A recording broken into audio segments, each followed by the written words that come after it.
Good evening दोस्तों। Knowledge academy science coaching के YouTube channel में आपका स्वागत है। आज हम लोग यहाँ क्लास 12 के लिए फिजिक्स के चैप्टर 1 से बोर्ड एग्जाम के लिए महत्वपूर्ण प्रश्न लेके आए हैं। टोटल क्वेश्चंस की संख्या 30 है, जिसमें हम लोग का पहला प्रश्न है, एक आवेशी चालक की सतह के किसी बिंदु पर विद्युतीय क्षेत्र की तीव्रता कैसी होती है, यह पूछ रहा है। पहला ऑप्शन हम लोग का है शून्य होती है। तो ये बिल्कुल गलत है कि अगर हमारी सतह आवेशित है तो विद्युतीय क्षेत्र की तीव्रता शून्य नहीं होगी।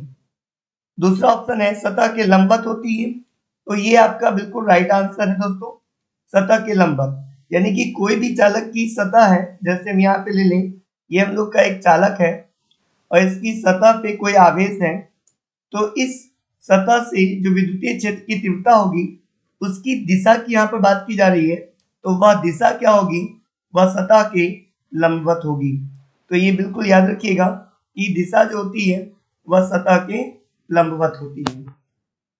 हम लोग का नेक्स्ट क्वेश्चन है, एक विद्युत द्विध्रुव दो विपरीत आवेशों से बना है जिनका परिमाण +3.2 इंटू 10⁻⁻19 कूलम एवं -3.2 इंटू 10⁻⁻19 कूलम है और उनके बीच की दूरी 2.4 इंटू 10⁻10 मीटर है। विद्युतीय द्विध्रुव का आघूर्ण है। तो यहाँ पर पूछा जा रहा है विद्युत द्विध्रुव का आघूर्ण। तो यहाँ पे आपको बता दें, विद्युत द्विध्रुव के आघूर्ण को हम लोग P वेक्टर से रिप्रेजेंट करते हैं और ये होता है Q इंटू 12 वेक्टर। ठीक है, या अगर इसको हम कहें सिर्फ मैग्नीट्यूड की बात करें तो P equal to Q into 12 होता है, जहां Q हम लोग का द्विध्रुव के किसी एक आवेश का परिमाण होता है, यानी कि मैग्नीट्यूड होता है। और दूसरे की बात की जाए 12 की, तो ये 12 जो है दोनों आवेशों के बीच की दूरी होती है। दोनों आवेशों के बीच की दूरी होती है, ये याद रखिएगा। ठीक है, और यहाँ पर अगर हम बात करें तो ये हमारा रहा विद्युत द्विध्रुव, जहाँ पर एक +Q आवेश और एक -Q आवेश होता है, जिनके magnitude equal and direction opposite होते हैं। इनमें से एक आवेश का हमें परिमाण ले लेना है और इनके बीच की दूरी को हम लोग 12 से रिप्रेजेंट करते हैं। तो ये जो दूरी दी गई है ये पूरी हमारी क्या है, 12 है। तो यहाँ पे जो स्टूडेंट गलती करते हैं वो क्या करते हैं, L की जगह पे इस वैल्यू को पुट कर देते हैं। तो इसका ध्यान रखना है कि ये पूरे 12 की जगह पे इस वैल्यू को पुट करना है, 2.4 इंटू 10⁻10 को। तो अब यहाँ पे सॉल्व करते हैं तो P बराबर हो जाएगा Q, यानी कि 3.2, क्योंकि परिमाण लेना है, डायरेक्शन से कोई मतलब नहीं है। तो 3.2 इंटू 10⁻19 और इसका मल्टीप्लाई हम लोग कर देंगे 2.4 जो डिस्टेंस है इंटू 10⁻10 से, 2.4 इंटू 10⁻10 से मल्टीप्लाई करेंगे। जब आप इसे सॉल्व करेंगे तो आपका जो 3.2 और 2.4 को मल्टीप्लाई करेंगे तो 7.68 आएगा और 10⁻29। तो ये आपका आ जाएगा वैल्यू। इस तरह से अगर ऑप्शन देखा जाए तो ऑप्शन बी जो है आपका राइट आंसर है। और यहाँ पे दोस्तों ध्यान रखिएगा, ये सेंटीमीटर नहीं है, ये कूलम मीटर है। इसको हम कूलम मीटर कहेंगे, यानी कि द्विध्रुव आघूर्ण का जो मात्रक होता है, इसके मात्रक की बात करें तो इसका मात्रक जो है वो कूलम मीटर होता है। तो ये याद रखिएगा दोस्तों, ये कूलम मीटर होता है। ठीक है, सेंटीमीटर मत समझिएगा, कूलम मीटर होता है। नेक्स्ट क्वेश्चन देखते हैं हम लोग। कह रहा है कि P वेक्टर आघूर्ण वाला एक विद्युत द्विध्रुव E वेक्टर तीव्रता वाले विद्युतीय क्षेत्र में रखा जाए तो उस पर लगने वाला टॉर्क होगा। तो दोस्तों यहाँ पे क्या पूछ रहा है, टॉर्क पूछ रहा है। देखिए, टॉर्क को हम लोग कहते हैं विद्युत बल आघूर्ण। विद्युत बल आघूर्ण, ठीक है, विद्युत बल आघूर्ण। और बल आघूर्ण की बात करें, इसके फॉर्मूले की बात करें तो टाउ बराबर होता है पीई साइन थीटा, ये एक फॉर्मूला होता है। जब इसे हम वेक्टर के फॉर्म में रिप्रेजेंट करते हैं तो टाउ वेक्टर बराबर हो जाता है P vector cross E vector. तो इस तरह से दोस्तों हम लोग का जो राइट आंसर है वो हो जाएगा ऑप्शन ए। ऑप्शन ए हमारा यहाँ पे राइट आंसर है। नेक्स्ट क्वेश्चन देखते हैं। कह रहा है क्या, एक विद्युत द्विध्रुव एक सतह से घिरा हुआ है, सतह पर कुल विद्युत फ्लक्स प्रेरण होगा। यानी कि हमारा प्रश्न विद्युत फ्लक्स के लिए है, विद्युत फ्लक्स के लिए है, और फ्लक्स का फॉर्मूला होता है pi is equal to Q total upon epsilon naught. और यहाँ पे जो प्रश्न है वो विद्युत द्विध्रुव के लिए है, और एक सतह जो घिरा हुआ है मींस ये क्लोज सरफेस के लिए है, ठीक है, एक बंद सरफेस के लिए है, एक क्लोज सरफेस के लिए है। तो ये ध्यान रखिएगा, ये बंद सतह है और इसके लिए पूछ रहा है, और इसमें रखा क्या है, द्विध्रुव को रखा है, जिसमें एक का आवेश प्लस क्यू है और दूसरे का आवेश माइनस क्यू है।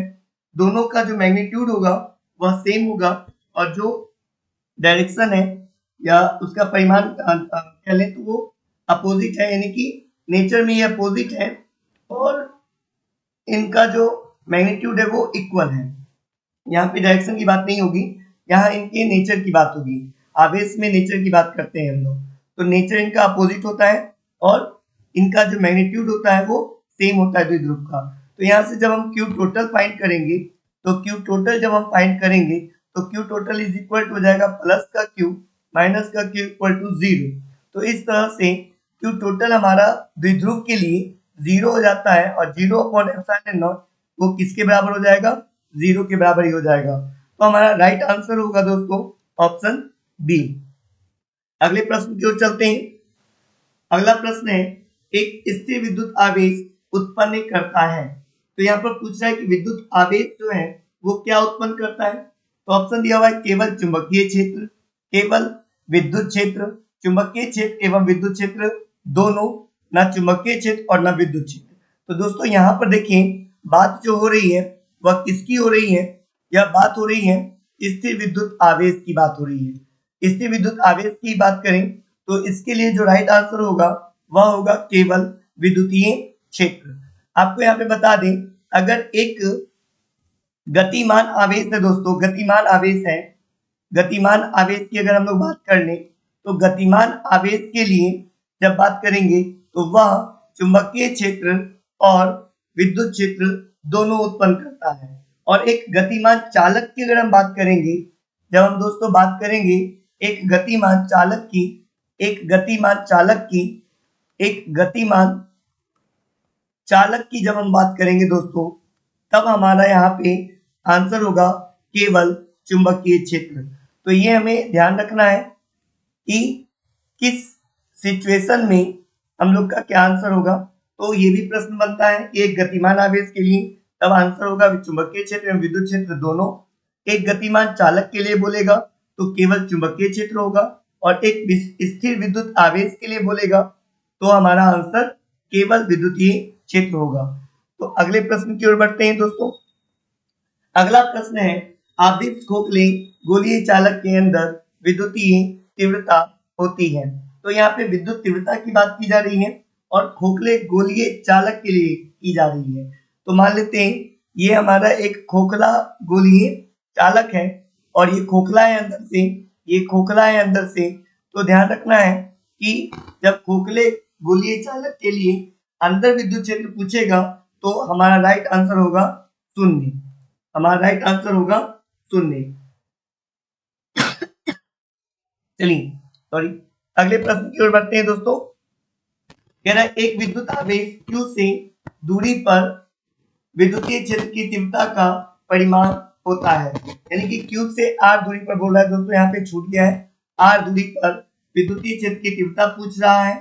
तो आपको बता दें विद्युत क्षेत्र की तीव्रता का फॉर्मूला E बराबर होता है 1/4 pi epsilon naught into Q upon R square. तो यहाँ से जो हम लोग का राइट आंसर होगा वो होगा ऑप्शन बी। ऑप्शन बी हम लोग का यहाँ पे राइट आंसर होगा, क्योंकि आवेश हम लोग का क्यू होता है, तो यहाँ पे क्यू लिया गया है, क्यू अपॉन आर स्क्वायर। तो इस तरह से ये होता है। यहाँ से देखिए ये फॉर्मूला कैसे आता है दोस्तों। देखिए ई बराबर हम लोग जानते हैं बेसिक फॉर्मूला होता है एफ अपॉन क्यू, और जब हम लोग बात करेंगे एफ की तो एफ कूलम्ब बल होता है, दो आवेशों के बीच लगने वाला बल होता है, जिसका फॉर्मूला होता है 1/4πε0 into Q1 Q2 upon R square. और जब यहाँ पर हम एफ की वैल्यू पुट करते हैं तो एक Q जो है वो यहाँ ऊपर के Q को कैंसिल कर देता है, और इस तरह से जो हमें फॉर्मूला प्राप्त होता है वो होता है E बराबर 1/4πε0 into Q upon R square. चलिए अगले प्रश्न की ओर चलते हैं दोस्तों। अगला प्रश्न है आकाश यानी कि फ्री स्पेस प्रावैद्युत एप्सिलॉन नॉट होता है, यानी कि एप्सिलॉन नॉट का मान पूछा है, एप्सिलॉन नॉट का मान पूछा है दोस्तों। तो ये मान जो है होता है 8.85 इंटू 10⁻⁻12, ठीक है, फैराडे पर मीटर। तो यहाँ से राइट आंसर हो जाएगा ऑप्शन सी। अगले प्रश्न की ओर बढ़ते हैं दोस्तों। अगला प्रश्न है एप्सिलॉन नॉट का मात्रक होता है। तो अभी जस्ट पिछले क्वेश्चन में हम लोगों ने देखा था, तो राइट आंसर क्या हो जाएगा फैराडे पर मीटर। अगले प्रश्न की ओर बढ़ते हैं दोस्तों। स्थिर विद्युत क्षेत्र होता है। तो देखिए स्थिर विद्युत क्षेत्र की बात की जाए तो वह कैसा होता है, वह संरक्षी होता है। तो हमारा राइट आंसर हो जाएगा ऑप्शन ए। हमारा राइट आंसर हो जाएगा ऑप्शन ए। अगले प्रश्न की ओर बढ़ते हैं दोस्तों। अगला प्रश्न है इलेक्ट्रॉन पर आवेश बराबर होता है। तो इलेक्ट्रॉन पर आवेश पूछ रहा है किसके बराबर होता है। तो देखिए एक इलेक्ट्रॉन का जो आवेश है वह होता है 1.6 इंटू 10⁻⁻19 कूलम।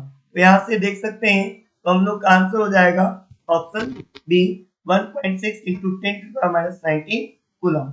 अगले प्रश्न की ओर बढ़ते हैं दोस्तों। अगला प्रश्न है निम्नलिखित में किसका अस्तित्व संभव नहीं है। ऑप्शन दे रहा है 3.2 इंटू 10⁻⁻19 कूलम आवेश का, 6.4 इंटू 10⁻⁻19 कूलम आवेश का। तो दोस्तों इसका कंसेप्ट देखेंगे, अस्तित्व की बात कर रहा है मीन्स आवेश के लिए। तो देखिए एक फॉर्मूला होता है Q बराबर N, और यहां से हम लोग क्या करेंगे n की वैल्यू निकाल के देखेंगे Q अपॉन E करके। देखिए n का मान जो होना चाहिए वह एक पूर्णांक संख्या होनी चाहिए, क्योंकि किसी भी वस्तु पर जो आवेश उत्पन्न होता है वह इलेक्ट्रॉन के स्थानांतरण से उत्पन्न होता है, और इलेक्ट्रॉन का जो स्थानांतरण होगा जब भी होगा तो वो पूरे के पूरे आवेश को लेके जाएगा। तो आवेश का वह यानी कि एक इलेक्ट्रॉन के आवेश का वह पूर्ण गुणज होना चाहिए। तो यहाँ से हम लोग Q अपॉन E के माध्यम से ये निकालेंगे कि n का मान कितना है। अगर n एक पूर्णांक आया तो वह संभव होगा, और अगर n का मान फ्रैक्शन में आया, दशमलव में आया, तो वह अस्तित्व संभव नहीं होगा। तो यहाँ से 3.2 इंटू 10⁻⁻19 को डिवाइड करेंगे 1.6 इंटू 10⁻⁻19 से, तो 10⁻⁻19 से 10⁻⁻19 कैंसिल हो जाएगा, पॉइंट से ये पॉइंट यहाँ से जो है पॉइंट कैंसिल हो जाएगा, और 16 2 32 यानी कि n की वैल्यू कितनी आ गई 2 आ गई। तो ये एक पूर्णांक है, मतलब ये जो मान है यह संभव है। तो दोस्तों ये मान क्या है, संभव है। इसी तरह से 64 के लिए देखेंगे तो 64 के लिए देखिए 10⁻⁻19 से 10⁻⁻19 कैंसिल हो जाएगा, और 1.6 से जब डिवाइड करेंगे तो ये 4 टाइम्स में कैंसिल होगा, ठीक है, 16 चौक 64, ठीक है। तो यहाँ भी n का मान क्या आ गया 4 आ गया, मतलब ये मान भी क्या है, संभव है दोस्तों, यह मान भी संभव है।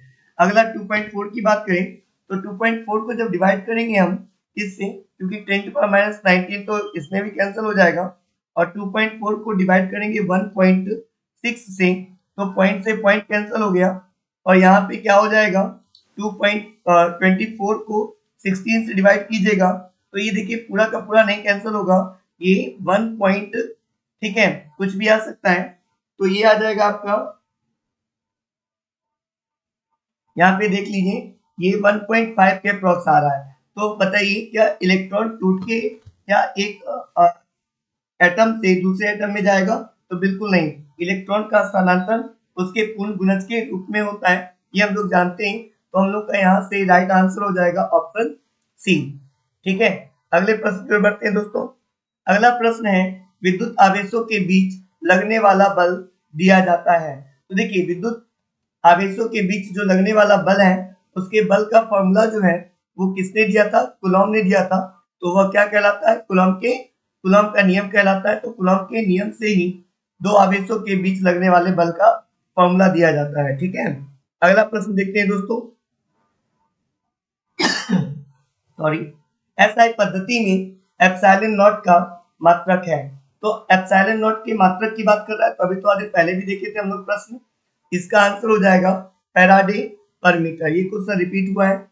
अगला प्रश्न देखते हैं, कह रहा है कि यदि समरूप क्षेत्र एक्स अक्ष की दिशा में विस्थापन है तो समविभव होगा। तो देखिए यहाँ पे जब बात करेंगे समविभव के तल की, ठीक है, समरूप क्षेत्र कह रहा है एक्स अक्ष की दिशा में है, तो समविभव के तल की बात हो रही है, उसके सतह की बात हो रही है।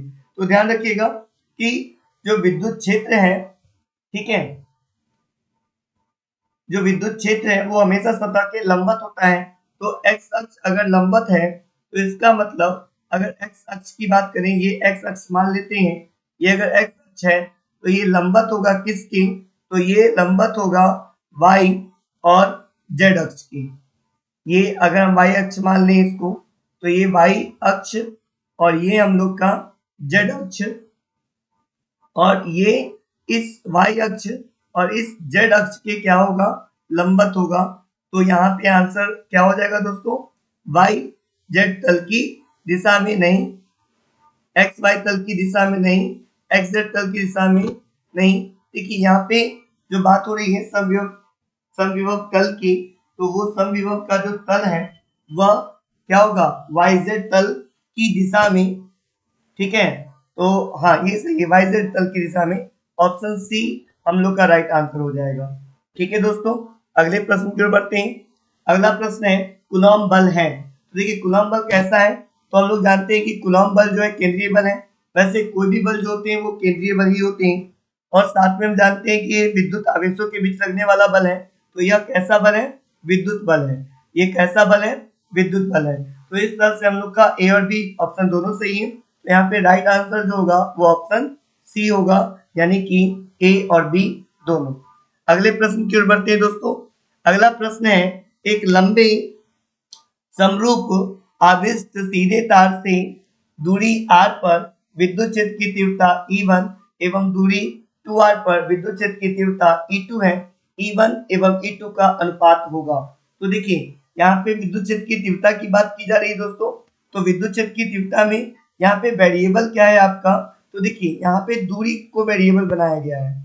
यहाँ पे r दूरी पर और यहाँ पे 2r दूरी पर बात कर रहा है। यानी कि अगर देखा जाए तो E जो है वह व्युत्क्रमानुपाती होता है इसके दूरी के वर्ग की। तो इसके हिसाब से अगर हम लोग देखें, तो अगर हम लोग बात करेंगे, इसको अगर हम E1 कह लें, इसको अगर हम E1 कह लें और इसको R1 कह लें, तो इस तरह से E2 की अगर हम बात करेंगे तो 1 अपॉन ये हो जाएगा R2 का स्क्वायर।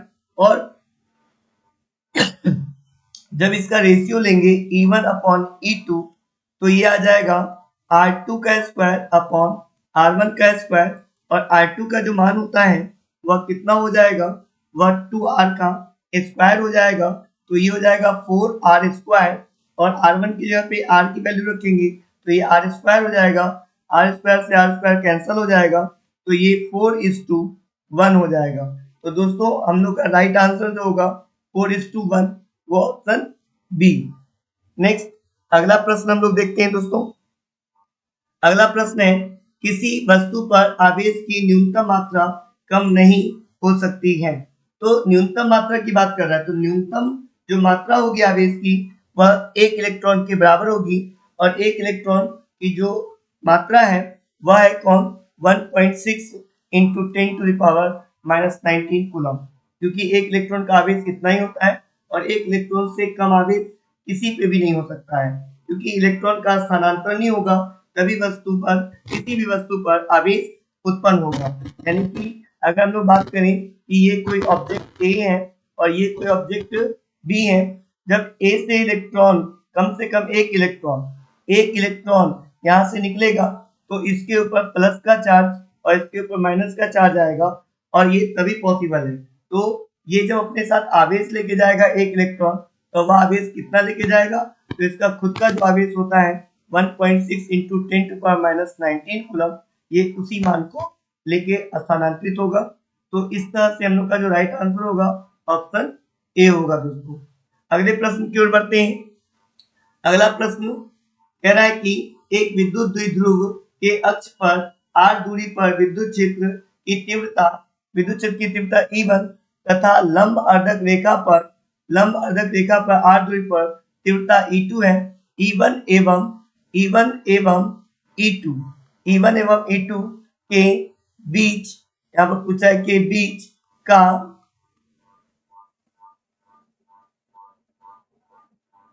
बीच का कोण है, ठीक है, और ये E1 अनुपात E2 एवं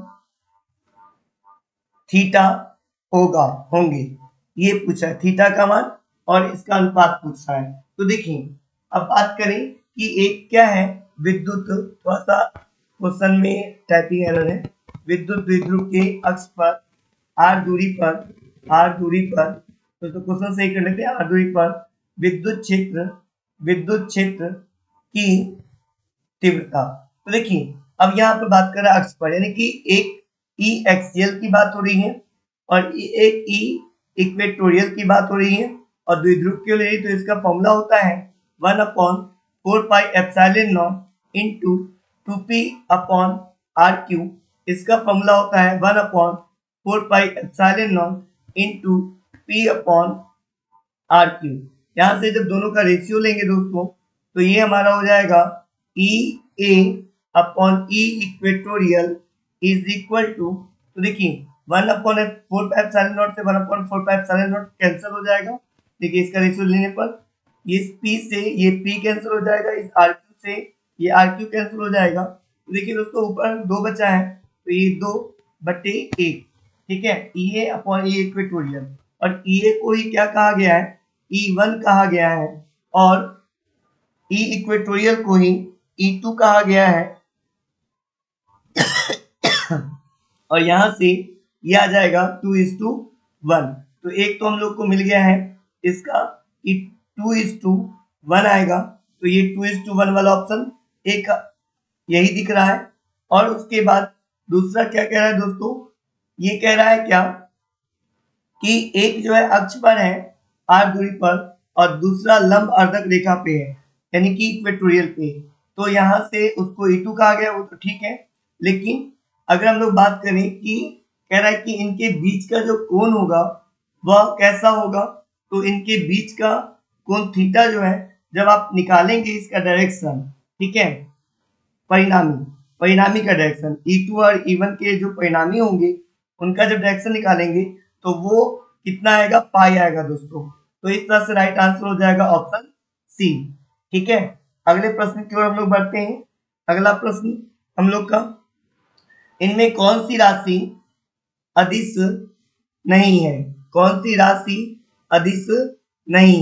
तो ध्यान देना कौन सी राशि अदिश नहीं है पूछ रहा है। तो यहाँ पे देख सकते हैं हम लोग दोस्तों कि आवेश एक अदिश राशि है, धारिता की बात करें ये भी एक अदिश राशि है, विभव की बात करें यह भी एक अदिश राशि है, विद्युत क्षेत्र की तीव्रता की अगर हम बात करें तो ये एक सदिश राशि है। तो राइट आंसर हो जाएगा ऑप्शन डी। अगले प्रश्न की ओर बढ़ते हैं दोस्तों।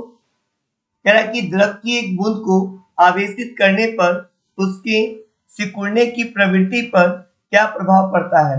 तो देखिए सिकुड़ने की प्रवृत्ति की बात कर रहा है, द्रव की एक बूंद को आवेशित करने पर उसके सिकुड़ने की जो प्रवृत्ति होती है वो क्या होगी, तो वो घटती है कि बढ़ती है और परिवर्तित रहती है, इनमें से कोई नहीं। तो आपको बता दें कि इसका राइट आंसर हो जाएगा ऑप्शन ए, ठीक है। आवेशित करेंगे तो उसके सिकुड़ने की जो प्रवृत्ति होगी वह घटेगी। अगले प्रश्न की ओर बढ़ते हैं दोस्तों। निम्नांकित में कौन विद्युत क्षेत्र का मात्रक नहीं है? तो देखिए विद्युत क्षेत्र के मात्रक ना होने की बात की जा रही है। इसका मतलब 3 तो ऐसे हैं जो विद्युत क्षेत्र के मात्रक हैं और एक ऐसा है जो विद्युत क्षेत्र का मात्रक नहीं है। तो देखिए एक तो हम लोग जानते हैं विद्युत क्षेत्र की बात कर रहा है यानी कि ई की बात कर रहा है, तो ई बराबर हम लोग का जो एक बेसिक फॉर्मूला होता है एफ अपॉन क्यू, और यहाँ से जब मात्रक निकालते हैं तो न्यूटन पर कूलम आता है।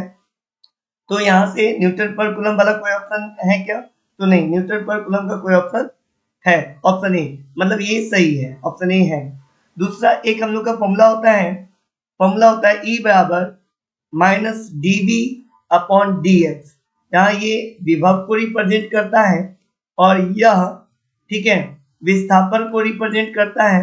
तो इस तरह से अगर हम लोग इस फॉर्मूले से मात्रक देखें तो ये हो जाएगा वोल्ट और ये हो जाएगा मीटर, तो इस तरह से वोल्ट पर मीटर। तो एक आंसर हमारा ये भी सही है। अब बच गए 2, जूल पर कूलम और कूलम इनवर्स और मीटर इनवर्स। तो यहाँ से अगर दोस्तों देखें कि अगर न्यूटन पर कूलम हमारा आंसर हो गया है तो जूल पर कूलम नहीं हो सकता है, ठीक है, क्योंकि पर कूलम देखिए यहाँ पे कॉमन हो गए हैं और न्यूटन और जूल दो अलग चीजें हैं तो यहाँ पे अलग हो जाता है। तो इस तरह से भी हम लोग चुन सकते हैं। तो हम लोग का राइट आंसर हो जाएगा ऑप्शन बी, ये विद्युत क्षेत्र का मात्रक नहीं होगा। आगे बढ़ते हैं दोस्तों। अगला प्रश्न है हम लोग का, एक प्रोटॉन तथा एक इलेक्ट्रॉन एक समान विद्युत क्षेत्र में स्थित है, ठीक है। तो पूछा एक प्रोटॉन और एक इलेक्ट्रॉन जो है एक समान विद्युत क्षेत्र में स्थित है तो क्या होगा? कह रहा है कि उन पर लगने वाले विद्युत बल बराबर होंगे। तो ये बात बिल्कुल सही है, उन पर लगने वाले विद्युत बल जो होंगे वो बराबर होंगे। आगे क्या कह रहा है? उन पर लगने वाले विद्युत बलों के परिमाण बराबर होंगे, ठीक है, तो ये भी बात सही है। देखिए अब यहाँ पर परिमाण को स्पेसिफाई कर दिया गया है तो अब इसको हम लोग नहीं ले सकते। अब परिमाण वाला हम लोग का राइट आंसर होगा। उनके त्वरण बराबर होंगे तो नहीं, त्वरण बराबर नहीं होंगे। उनके त्वरणों के परिमाण बराबर होंगे तो नहीं। तो हमारा राइट आंसर जो होगा ऑप्शन बी होगा, क्योंकि यहाँ पे परिमाण को स्पेसिफाई किया तो बिल्कुल सही है, क्योंकि प्रोटॉन पॉजिटिव नेचर का होता है और इलेक्ट्रॉन निगेटिव नेचर का होता है, ठीक है। और इनके जो आवेश होते हैं, ठीक है, वो क्या होता है? सेम होता है, जिसके कारण इनके जो परिमाण होंगे इन पे लगने वाले बल के वो समान होंगे, लेकिन अपोजिट नेचर के कारण इनके डायरेक्शंस जो होते हैं वो चेंज हो जाते हैं। तो इनकी जो दिशा होती है वो अलग होती है, बल की जो दिशा है वो अलग अलग हो जाएगी। बल की दिशा जो है वह अलग अलग हो जाएगी, लेकिन परिमाण की बात जब करेंगे तो परिमाण जो होंगे दोनों के वो बराबर होंगे। तो हमें ये ध्यान रखना है बिल्कुल। अगला प्रश्न देखते हैं दोस्तों। सॉरी, विद्युत क्षेत्र की तीव्रता का एसआई मात्रक है। तो देखिए दोस्तों विद्युत क्षेत्र की तीव्रता के एसआई मात्रक की बात कर रहा है। तो अभी हम लोगों ने देखा था कि ई का जो बेसिक फॉर्मूला है वो एफ अपॉन क्यू है और एफ का जो होता है न्यूटन होता है और क्यू का कूलम होता है, तो न्यूटन पर कूलम। तो न्यूटन पर कूलम ऑप्शन ए हम लोग का राइट आंसर है। अगले प्रश्न की ओर बढ़ते हैं दोस्तों। अगला प्रश्न है, यदि एक विद्युत द्विध्रुव की अक्षीय रेखा पर स्थित किसी बिंदु पर विद्युत क्षेत्र की तीव्रता E1 है और उतनी ही दूरी पर अनुप्रस्थ स्थिति में विद्युत क्षेत्र की तीव्रता E2 है, तो देखिए अब ये जो बात की जा रही है, अभी थोड़ा कुछ देर पहले हम लोगों ने बात किया था और यहाँ से सॉल्व किया था कि E1 upon E2 is equal to 2:1। तो यहाँ से हो जाएगा E1 is equal to 2 into E2। तो राइट आंसर हो जाएगा हम लोग का ऑप्शन ए। ध्यान रखिएगा E1 हमारा क्या है? अक्षीय स्थिति है ना, हाँ, तो सही है, ठीक है। अगला प्रश्न देखते हैं दोस्तों। अगला प्रश्न है, दो सजातीय एवं बराबर आवेश Q को मिलाने वाली रेखा के बीच में एक अन्य आवेश Q रखने पर निकाय संतुलित हो जाता है, Q का मान है। अब देखिए दो सजातीय एवं बराबर आवेश Q को बोल रहा है। तो देखिए ये दो सजातीय आवेश लेंगे, ठीक है, तो ये Q और ये भी Q, ठीक है, और इनको मिलाने वाली रेखा के बीच में इनको मिलाने वाली ये रेखा हो गई और कह रहा है कि इनके बीच में एक अन्य आवेश क्यू लिया जाता है। तो बीच में बोला है, यहाँ पे बीच में एक आवेश क्यू ले लेंगे। रखने पर निकाय क्या होता है, संतुलित हो जाता है। यानी कि इस बिंदु पर या इस बिंदु पर, यानी कि ए और बी, इन दोनों में से किसी बिंदु पर हम लोग बल को क्या करेंगे, कांस्टेंट कर देंगे। ठीक है ना, संतुलित करेंगे, मतलब कि बल टोटल जो नेट बल है, नेट बल की बात करेंगे, वो क्या हो जाएगा, 0 हो जाएगा। तो चलिए देखते हैं। तो देखिए इस ए बिंदु के द्वारा, ए बी, और इसको कह लेते हैं सेंटर पे ओ। तो देखिए इसके द्वारा जो बल लगेगा, इसके बल की दिशा, ठीक है, क्या होगी, क्योंकि नेचर में सेम है तो अपोजिट डायरेक्शन में, तो इसको हम कहेंगे F1। और एक इस क्यू के द्वारा, यानी कि जो बिंदु ए ओ पर जो क्यू है, स्मॉल क्यू जो लिया गया है, उसके द्वारा जो बल लगेगा, उसका नेचर अभी हम लोग को नहीं पता, तो यहाँ पर भी प्लस को मान के लेके चलेंगे। तो इसके द्वारा भी जो बल लगेगा वो इसको अपोज करेगा, तो ये बल होगा F2। और अगर हम लोग बात कर लें कि ये F1 और F2 जो दो बल हैं, इनका जो नेट वैल्यू है वो कितना है, 0। अब यहाँ से इसको सॉल्व कर लेते हैं। 1/4πε0 इंटू F1 का मान हो जाएगा Q1 Q2, दोनों Q हो जाएंगे, और अपॉन ये जो दूरी है, टोटल दूरी, इनके बीच की दूरी को हम लोग R मान लेते हैं, तो R² हो जाएगा। ठीक है, और फिर यहाँ पे प्लस का दूसरा अगर हम लोग ले लें, 1/4πε0 इंटू एक कैपिटल Q होगा, एक स्मॉल q होगा, अपॉन में ये हो जाएगा हमारा R/2 का होल स्क्वायर। क्योंकि ये बीच में है तो ये दूरी कितनी हो जाएगी, आधी, R/2 हो जाएगी। तो यहाँ से R/2 हो गया इक्वल टू 0। अब देखिए इसमें से जो कुछ पार्ट है हम कॉमन ले सकते हैं, वो कॉमन ले लेंगे। तो इसमें से कॉमन लेने वाला पार्ट क्या है, 1/4πε0 को कॉमन ले सकते हैं, एक q को कॉमन ले सकते हैं, और R² को कॉमन ले सकते हैं। तो बचेगा क्या, q प्लस यहाँ पे बचेगा स्मॉल q अपॉन 1/4। ठीक है, और ये इक्वल टू हो जाएगा 0। तो इस पूरे पार्ट की अगर हम लोग बात करें, इसको अगर हम इधर लेके जाएंगे इक्वल के, तो 0 अपॉन में आएगा, तो उसका मान 0 ही रहेगा। तो बचेगा क्या, q प्लस q अपॉन 4 है, तो ये 4 ऊपर मल्टीप्लाई में चला आएगा इक्वल टू 0। तो हमें स्मॉल q का मान चाहिए, तो कैपिटल Q को उधर हम भेज देंगे। तो small q is equal to capital Q minus का, और ये 4 जो है ये चला जाएगा अपॉन में। तो यहाँ पे पूछ क्या रहा है, Q का मान पूछ रहा है दोस्तों। तो यहाँ पे कुछ क्वेश्चन में कुछ मिसिंग है, तो ये ऑप्शन इस तरह से होना चाहिए था, Q/2। ठीक है, उसके बाद माइनस का Q/2, उसके बाद Q/4, और माइनस का Q/4। तो आप देख सकते हैं कि हमारा आंसर क्या हो जाएगा, माइनस का Q/4। Option D is the right answer. अगले प्रश्न की ओर बढ़ते हैं दोस्तों। अगला प्रश्न है, किसी विद्युत द्विध्रुव के अक्ष से दूरी पर, तो कौन सी दूरी यहाँ पे मिसिंग है, R दूरी पर, R दूरी पर विद्युत क्षेत्र की तीव्रता होती है। तो देखिए आप लोग जानते हैं विद्युत क्षेत्र की, विद्युत द्विध्रुव के कारण अक्ष से बोल रहा है विद्युत क्षेत्र की तीव्रता। तो विद्युत क्षेत्र की तीव्रता की अगर हम लोग बात करें, तो ये हमारा हो जाएगा E, ये व्युत्क्रमानुपाती RQ हो जाएगा। तो यहाँ से भी थोड़ा सा ऑप्शन में एरर है, तो इसको सही कर लेते हैं। तो E समानुपाती ये होना चाहिए था R², ये R⁻², ये RQ, ये R⁻RQ। तो यहाँ से हमारा राइट आंसर जो जाएगा वो ऑप्शन डी हो जाएगा। अगले प्रश्न की ओर बढ़ते हैं दोस्तों। अगला प्रश्न है, समरूप विद्युत क्षेत्र में एक इलेक्ट्रॉन व एक प्रोटॉन स्थित है, उनके त्वरणों के अनुपात होंगे। तो इनके त्वरणों के अनुपात की बात कर रहा है। तो देखिए इलेक्ट्रॉन और एक प्रोटॉन है, ये विद्युत क्षेत्र में स्थित है। अगर ये विद्युत क्षेत्र में स्थित है तो इनके त्वरण की बात कर रहा है। तो त्वरण के लिए फॉर्मूला क्या होता है, तो यहाँ पर देखिए अगर हम लोग बात करें, ठीक है, तो कैसे इसको सॉल्व कर सकते हैं, तो ध्यान दीजिएगा। तो यहाँ पे अगर हम लोग बात करें एफ जो है इलेक्ट्रॉन के लिए बोलेंगे, तो ये हो जाएगा ME, Fe equal two electron के लिए, Fe का मतलब क्या, इलेक्ट्रॉन के लिए, इलेक्ट्रॉन के लिए बल की बात कर रहे हैं। तो Fe is equal to Me into A, ठीक है। और उसके बाद AE इसको बोल लेते हैं। उसके बाद FP ये प्रोटॉन के लिए हो जाएगा, ये प्रोटॉन के लिए हो जाएगा, और इसके लिए हो जाएगा MP इंटू AP। और यहां से अब देखिए कह रहा है कि समरूप विद्युत क्षेत्र में, देखिए जब समरूप विद्युत क्षेत्र में रखेंगे तो जो बल लगेगा इलेक्ट्रॉन पे और बल जो लगेगा प्रोटॉन पे, क्योंकि यहाँ पे केवल मैग्नीट्यूड की बात होगी, तो ये दोनों इक्वल होंगे।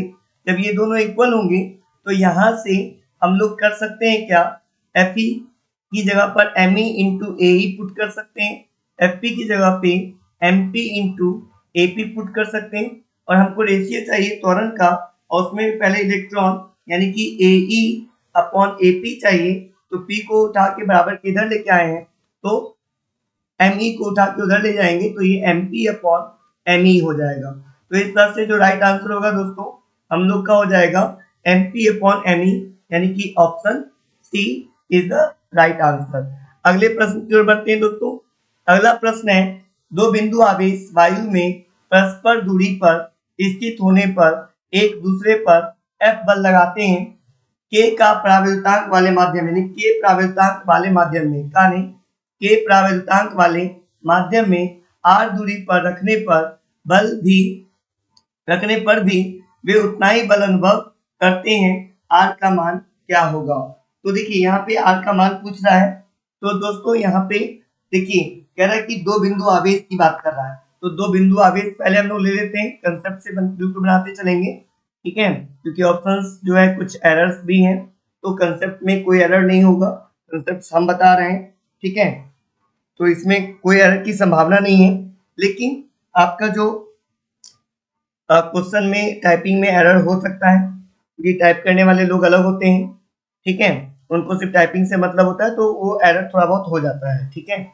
चलिए देखते हैं, कह रहा है कि दो बिंदु आवेश, तो दो बिंदु आवेश हमने ले लिया, वायु में परस्पर दूरी पर स्थित होने पर एक दूसरे पर F बल लगाते हैं। तो इसको थोड़ी देर के लिए मान लेते हैं, ये Q1 आवेश है और ये Q2 आवेश है, और ये R दूरी पर स्थित है, और इसके द्वारा जो बल लग रहा है एक दूसरे पर वह हमारा F है, वो बल हमारा क्या है, F है। उसके बाद कह रहा है F बल लगाते हैं, कह रहा है कि K प्रावृत्तांक वाले माध्यम में R दूरी पर रखने पर, अब यहाँ पर हम लोग क्या करेंगे कि ये दूरी चेंज कर दिया और दूरी अब कैपिटल R कर दिया, आवेश वही Q1 और Q2 सेम है, ठीक है, और इसमें अब रख दिया क्या, इनके बीच में माध्यम डाल दिया, इनके बीच में क्या डाल दिया दोस्तों, माध्यम डाल दिया है। तो जब इनके बीच में माध्यम डाल देगा तो ये हमारा माध्यम हो गया, और यहाँ से अब कह रहा है क्या, और माध्यम का जो मान है वो क्या है, K है, तो K हो गया। तो यहाँ पर अब ये बल हो गया F, ठीक है। तो यहाँ पर थोड़ी देर के लिए कहते हैं क्या कि ये F1 जो है वो F के बराबर है, और इसको F2 मान लेते हैं। तो हमको यहाँ पे F2 और F1 के बीच क्या चाहिए दोस्तों, F1 और F2 के बीच रिलेशन चाहिए। तो कैसे सॉल्व करेंगे इसको, तो देखिए ध्यान दीजिएगा, हम लोग क्या करेंगे, इसका जब फॉर्मूला लिखेंगे तो इसका फॉर्मूला तो बिल्कुल बेसिक फॉर्मूला 1/4πε0 इंटू ये हो जाएगा Q1 Q2 अपॉन यहाँ पे R²। इसका जब फॉर्मूला लिखेंगे दोस्तों तो ये हो जाएगा 1/4πε0 इंटू K। ध्यान रखिएगा जो भी माध्यम होता है उसका जो प्रावृत्तांक होता है वो ε0 के साथ मल्टीप्लाई हो जाएगा, ठीक है, इंटू ये Q1 Q2 अपॉन, अब ये जो दूरी है वो R हो जाएगी। अब हमारा क्वेश्चन क्या कह रहा है कि उतना ही बल अनुभव करते हैं, मतलब ये कहना चाह रहा है कि इसके जो बल की बात कर रहा है F1 और F2 की, वो दोनों क्या है, इक्वल है, तभी तो उतना ही बल अनुभव करेंगे। तो अब यहाँ से अब दोनों इक्वल है तो यहाँ भी हम इक्वल कर लेते हैं, तो इक्वल करेंगे तो हमारा 1/4πε0, ठीक है, यहाँ पर यहीं पर कर लेते हैं, 1/4πε0 into Q1 Q2 upon R², ठीक है, इक्वल टू है 1/4πε0 into K into Q1 Q2 upon capital R² के। तो ये 1/4πε0 से 1/4πε0 का कैंसिल हो जाएगा, Q1 Q2 से यहाँ Q1 Q2 कैंसिल हो जाएगा। और अब जो रिलेशन चाहिए वो किसके बीच, तो यहाँ पे हमारा आ गया 1 अपॉन, जो बचा है हमारा वो है 1 upon R square is equal to 1 upon K into R square. अब यहाँ से पूछ क्या रहा है, आर का मान।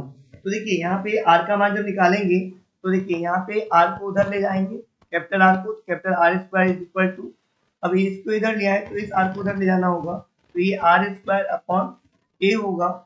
और यहाँ से जब हम आर की वैल्यू निकालेंगे तो ये हो जाएगा अंडर रूट में आर स्क्वायर अपॉन के, और इससे आर बाहर कर देंगे और के जो है वो रूट में रह जाएगा। तो इस तरह से आर का जो मान होगा वो हो जाएगा आर अपॉन रूट के। ये ऑप्शन यहाँ पे दोस्तों सारे गलत हैं, इसको कैंसिल कर लीजिएगा ऑप्शंस को, ठीक है। जो हम सॉल्व करके दिए हैं आपको, आर का मान वो हो जाएगा स्मॉल आर अपॉन रूट के, और यही हमारा राइट आंसर होगा, ठीक है दोस्तों। तो बिल्कुल परेशानी होने की, कंसेप्ट में कोई गड़बड़ी नहीं होगी, हम लोग का कंसेप्ट जो है वो बिल्कुल सही चल रहा है, ठीक है। और जो भी प्रॉब्लम होगी वो ऑप्शंस वगैरह में हो सकती है, तो नेक्स्ट टाइम से इसका ध्यान रखा जाएगा। अगले प्रश्न की ओर बढ़ते हैं दोस्तों। अगला प्रश्न है, यदि दो आवेशों के बीच की दूरी दोगुनी कर दी जाए तो उनके बीच लगने वाला बल हो जाता है। तो देखिए कंसेप्ट क्या कहता है दोस्तों, देखिए ये मान लेते हैं कि दो आवेश लिया हमने, ये Q1 और ये Q2, इनके बीच की दूरी को हमने R लिया। तो यहाँ से जब F1 का फॉर्मूला अगर हम लेंगे तो वो हो जाएगा 1/4 pi epsilon naught into Q1 Q2 upon R square. और यहाँ से कह रहा है क्या कि दूरी को दोगुनी कर दी जाए, तो ये दूरी हम लोग यहाँ से दोगुनी कर देते हैं, और आवेश का मान वही है Q1 और Q2, दूरी 2r हो गया। तो यहाँ से जब f का फॉर्मूला निकालेंगे F2 is equal to 1/4 pi epsilon naught into Q1 Q2 upon दूरी 2r है तो 2r का होल स्क्वायर करेंगे तो ये 4r स्क्वायर हो जाएगा। अब यहाँ से दोनों का रेशियो ले लेते हैं, तो F1 अपॉन F2 जब रेशियो लेंगे हम लोग तो देखिए जो सेम चीजें हैं वो कैंसिल हो जाएंगी, ये कैंसिल हो जाएगा इसके साथ रेशियो लेने पर, ये Q1 Q2 भी कैंसिल हो जाएगा Q1 Q2 से। तो जो बचेगा वो क्या बचेगा, ये बच जाएगा क्या, 4r स्क्वायर ऊपर चला जाएगा और आर स्क्वायर नीचे आ जाएगा। तो ये आर स्क्वायर से आर स्क्वायर कैंसिल हो गया, और यहाँ से हमारा आ गया कितना, यानी कि F2 पूछ रहा है ना दोस्तों, ये पूछ रहा है कि उनके बीच की दूरी तो लगने वाला बल हो जाता है। तो देखिए यहाँ पे यदि दो आवेशों के बीच की दूरी को दोगुनी कर दी जाए तो देखिए ये क्या हो जाएगा, यानी कि पूछ रहा है F2 का पूछ रहा है, तो F2 जो है वो बराबर हो जाएगा F1 अपॉन 4 के। तो F1 अपॉन 4 यानी कि हम कह सकते हैं ये 1/4 गुना, ठीक है, इसके F1 की, और F1 हमारा जो है ये पहले लगने वाला बल था, तो यहाँ भी ऑप्शन में कुछ गड़बड़ी है, तो ये हो जाएगा 1 गुना 1/2 गुना, ठीक है ना, 1/, आप यहाँ पे चाहे 4 गुना कर लीजिए, ये 2 गुना कर लीजिए, 1/2 गुना 4 गुना, और ये 1/4 गुना। तो इस तरह से अगर पूछता है तो ये 1/4 गुना होगा दोस्तों, तो ये ध्यान रखिएगा 1/4 गुना हो जाएगा, क्योंकि दूरी हम लोग दुगनी कर रहे हैं। इसका दूसरा तरीका भी है, आप ऐसे भी सीधे कर सकते हो, क्योंकि दूरी की बात कर रहे हैं तो हम लोग जानते हैं कि F जो है ये व्युत्क्रमानुपाती होता है आर स्क्वायर की। तो यहाँ से जब हम लोग F1 लेंगे तो वो हो जाएगा 1/r1 का स्क्वायर, और जब F2 लेंगे तो वो हो जाएगा 1/r2 का स्क्वायर।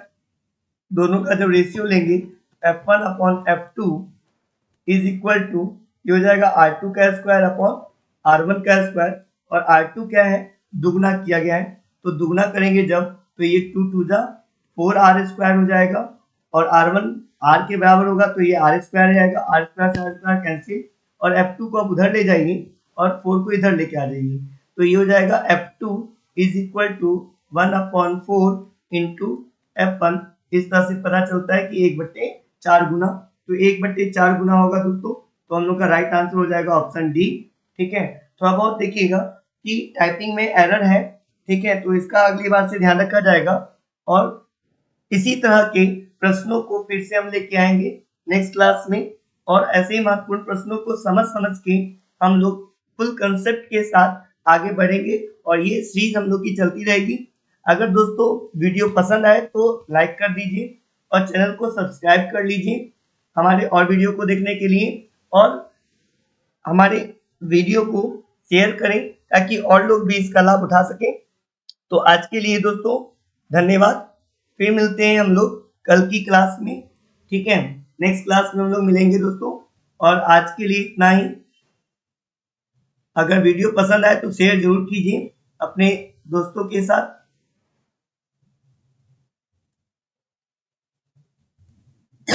धन्यवाद दोस्तों।